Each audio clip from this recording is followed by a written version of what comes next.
Let's talk about the dark night of the soul. Fantastic concept that you told Jasleen Royal and myself about. I think both of us are going through slightly challenging phases back then. Yeah. What is the dark night of the soul?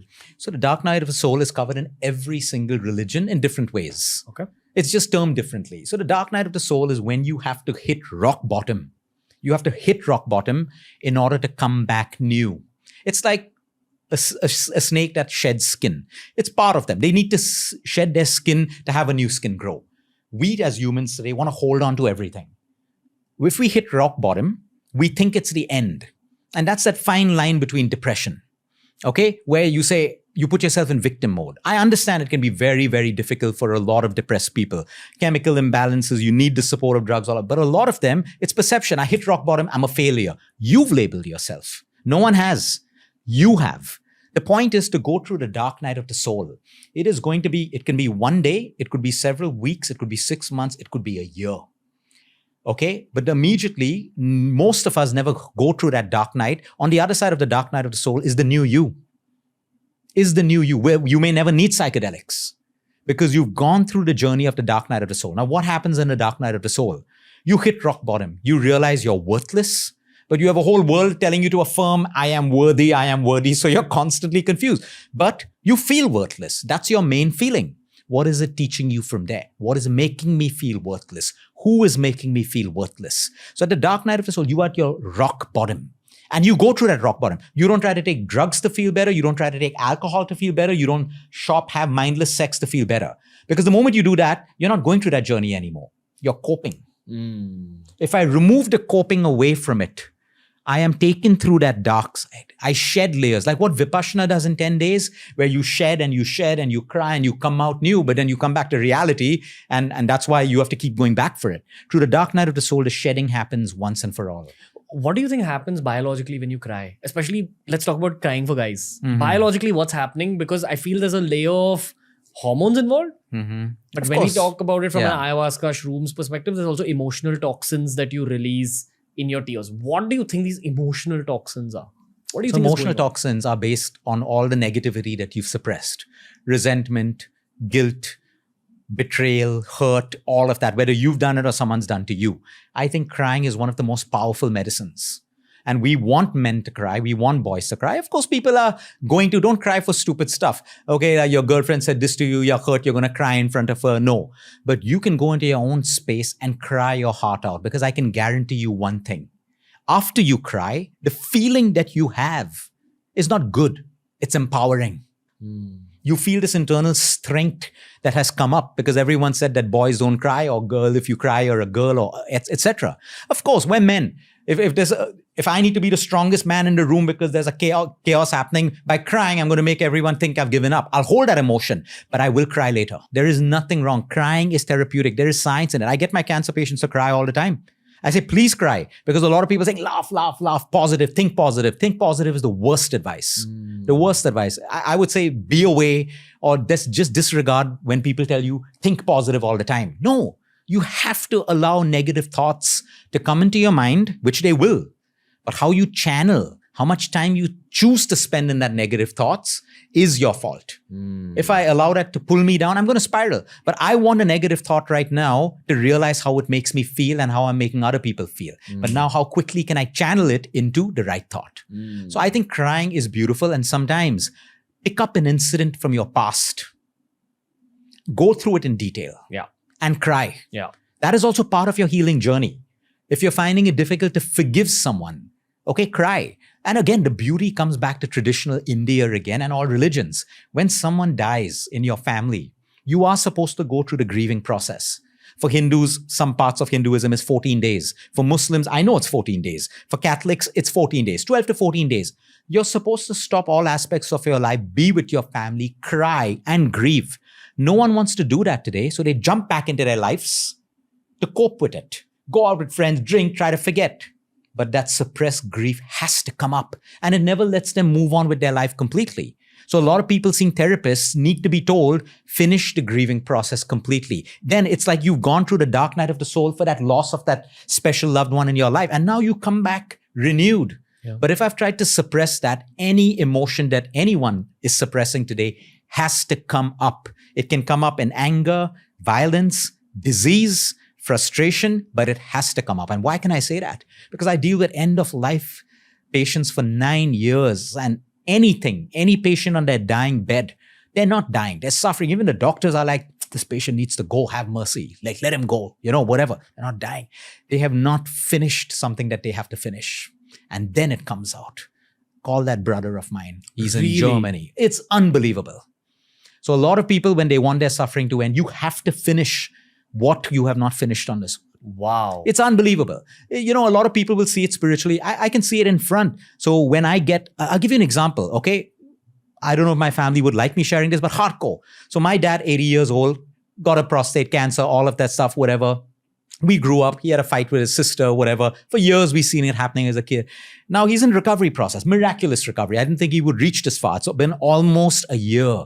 The other day, that aunt lives opposite us in Goa in our compound. The other day, he walks out of the house, my dad, okay? He needs a little help to walk, but he walked out alone. And he told us that he's going to meet a friend of his. So the help ran behind him. I wasn't there. He's walking towards the gate. He walks back, this very confused look. My brother was looking, what's going on? And he walks into that aunt's house. And he sits there. And he talks to her for 2 hours. That guidance came from the top. His suffering after that day has decreased in front of our eyes. Unbelievable. And I'm giving you an example because it's a personal example, but I see this with patients all the time. So I ask patients, who is it that you need to forgive? You got to do it now for your suffering to end. You got to let go. But you cannot keep anything suppressed. Because you work with so many cancer patients, do you think there's a spiritual aspect of cancer? Absolutely. 100%. See, because again, if you lock yourself in science, it doesn't make sense. Because where has science studied spirituality? Just because you haven't studied it doesn't give you the right to put it down. Every disease in the body, I'll tell you why, okay? Only the human body can get sick. The spirit can never get sick. That's how our souls move on. The spirit can never get sick. It can get dampened. It can get bruised. It can never get sick. Only the physical body can get sick. Do you think if the spirit gets bruised, that bruise translates to It's the physical body? sickness? Absolutely. I will tell you today outright, 90% of my breast cancer patients will tell you, maybe not in the first month, not second, not third month, not fourth month. Now I've stopped asking because they come directly to me. It was caused because of this emotional issue in my life. And they'll pinpoint it. And they're right. Do you notice that when you're dealing with different kinds of cancer, that there is some commonalities? Absolutely. Prostate cancers will be irritability, anger, frustrations, in small bits, larger, suppression of anger, insecurity at a huge level. Most ER-positive breast cancers will be emotional hurt, betrayal, pain. Thyroid cancers will be the lack of voicing yourself. You trying to be someone else because you can never voice who you really want to be. It's not the only cause. It's not the only cause, but it is a huge part of the cause. The main cause is a breakdown in the immune system. You can only have cancer if your immune system broke down, period. But for that immune system to break down, that's why doctors tell you, oh, stress, don't be stressed. It'll cause your immune system to be low. It's true. But now because your immune system is low, you can have any other disease, right? You've broken down the main defense system of your body. So yes, there is an emotional, spiritual connection with every disease. From a miscarriage to a deadly disease, there is an emotional connection. And a lot of our patients who have had miscarriages, there are many causes of a miscarriage. But the one that comes out more prominently now, and I ask every patient who's gone through, at any point, did you reject this child in your mind? And in most cases of miscarriages, most, not all, the mother was, yes, I never wanted to have the child. But my husband or my in-laws or my whatever. You as the mother, the source of holding a child, has rejected it at a subconscious level. Your body will make sure you don't have the child. It is insane how the human body works. So now psychotropics and psychedelics can make people see that. They can see that, who they were being, and they find their own solutions. And the beauty of magic mushrooms, ayahuascas, LSDs, right quality, done within the framework of your laws. Some countries allow it, just follow your laws. My point is, it gives you the answers that have already existed, but you've wasted a lifetime trying to get opinions from other people and answers from other people, where bio-individuality comes in again.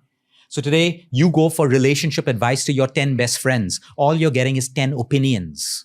These 10 opinions coming from your friend, yeah, they care for you. They want the best man for you or the best woman. But they are giving you 10 opinions based on their relationships and their understanding of love and their perception of love, which is why it is always going to be your wrong advice. If you want to know who you need to be in, you look within. You have to look within for that answer. No one can tell you whether you should be divorced or not. The answer has to come from within. It comes to the question of so many women living and men living in relationships where they're physically abused. And today it's not only about women. Men get physically abused in our country. Men get beaten up. And we ask them, why are you still in that relationship? Because they're willing to see beyond the abuse. They have learned to see that, but this part of me is deeply in love with that part of you. Now, society will come in and tell you, you don't deserve this, you don't need this. But that person has chosen to sacrifice the physical abuse for something much larger. Is that right? It's right for them. It's wrong for us to judge. Now, if someone's being physically abused and they need help to come out of it, of course, that's a different situation. But we can never judge anyone. And the human mind, as much like if you ask me what my spiritual goal is, I would like to reach a point where I am so much better than not judging people. But it's human. It's coming all the time because we're seeing it all the time. People on social media, criticism, trolls, all of that stuff. But the point is, our judgments are never right because they're based on opinions and never facts. And your opinion and your facts are dependent on your subjective reality. My childhood, what my dad said to me, what my mother put in my head, what my teacher said, they're just opinions. So just because people have a following today on Instagram, they think they can tell people how to run relationships. So when people say, Luke, how do I run this? I said, run it. You learn along the way. Why are you trying to protect yourself? Because right now, you only expect the best out of your relationship. You think you're entitled to only the good times. You prepare yourself for the bad times. You go through the relationship and you learn. It doesn't have to be your final. It could be 10 relationships before you find love, but that's your journey. If you are not going to take that journey, you're going to be the person sitting on social media asking the world for opinions.